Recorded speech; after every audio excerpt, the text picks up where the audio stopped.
গরুর চামড়া টানতেছে, ও তো গরুর চামড়া টানতেছে না। পটিয়া উপজেলাত গাছিয়া কমিটি বাংলাদেশ ৯ নং বরলিয়া ইউনিয়নের আওতাধীন বেলখাইন ১ নম্বর ওয়ার্ড শাখার উদ্যোগে মাহে রমজানের শীর্ষ আলোচনা সভা ও ইফতার মাহফিল অনুষ্ঠিত হয়।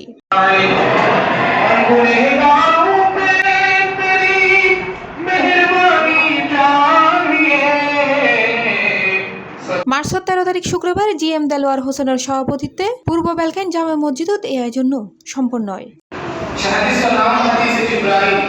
উক্ত আয়োজনত আনোয়ার হোসেনের সঞ্চালনায় প্রধান ওয়াজিন হিসেবে উপস্থিত আছেন মোহাম্মদ গোলাম রসুল কাদের, পটিয়া উপজেলা যুগ্ম সাধারণ সম্পাদক শফিকুল ইসলাম আবুল বশর, গাছিয়া কমিটি বাংলাদেশ বরলিয়া ইউনিয়ন সভাপতি মোহাম্মদ নুরুল আফসার, সাধারণ সম্পাদক তাজুল ইসলাম খান।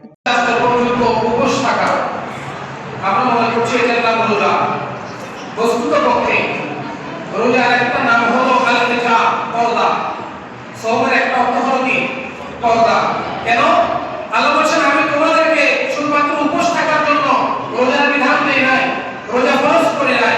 আমি তোমাদের উপর রোজা ফরজ করেছি যাতে তোমরা বুঝতে পারো সারা বছর না খেয়ে থাকে, এক বেলা খাইলে তিন বেলা না খেয়ে থাকে, ওরকম কিছু বান্দা আছে তারা কি পরিমাণ কষ্ট পায়, তারা কি অবস্থায় থাকে, তোমরা ধনী ব্যক্তিরাও যাতে বুঝতে পারো, তাদের হাল যাতে তোমরা উপলব্ধি করতে পারো, তাদের অবস্থা যাতে তোমরা পর্যবেক্ষণ করতে পারো।